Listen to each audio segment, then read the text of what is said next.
వాళ్ళ దగ్గర ఫ్యాక్షన్ ఉంటే మన దగ్గర ఫైటర్స్ ఉన్నారు. పసుపు సైన్యం గుండె ధైర్యం చాలా గట్టిది. ఒక్కసారి మనం నిర్ణయించుకుంటే మనం తగ్గేదే లేదు. ఈరోజు జగన్మోహన్ రెడ్డి గారు ప్రెస్ మీట్ ఎవరైనా చూసారా? అది చూసిన తర్వాత చీటింగ్ బుక్స్ వరల్డ్ రికార్డులో నంబర్ 1 స్థానం ఆయనకి ఇవ్వచ్చబ్బా.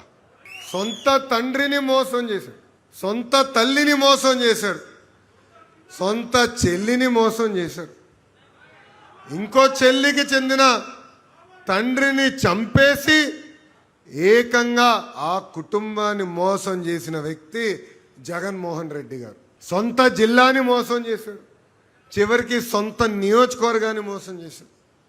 మనందరం చూసాం. సొంత నియోజకవర్గానికి ఆయనకి వెళ్ళినప్పుడు ప్రజలందరూ వచ్చి 5 సంవత్సరాలు మీరు ఎక్కడున్నారో, ఏనాడైనా మమ్మల్ని పట్టించుకున్నారా అని అడిగే పరిస్థితి వచ్చింది. అంటే ఎంత అన్యాయం మనందరం ఒక్కసారి ఆలోచించాలి.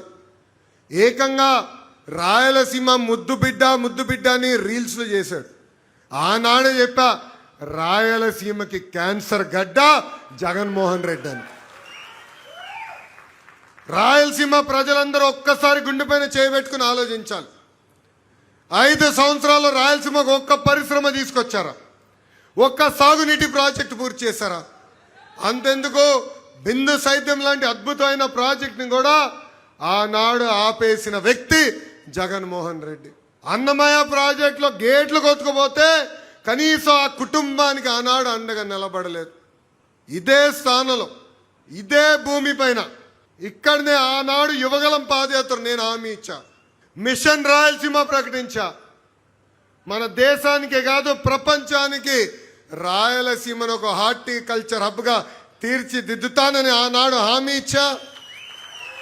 పూర్వోదయ కింద 1,00,000 కోట్ల రూపాయలు ప్రభుత్వం ప్రైవేట్ రంగంలో పెట్టుబడి మన రాయలసీమకు తీసుకొస్తున్నాం.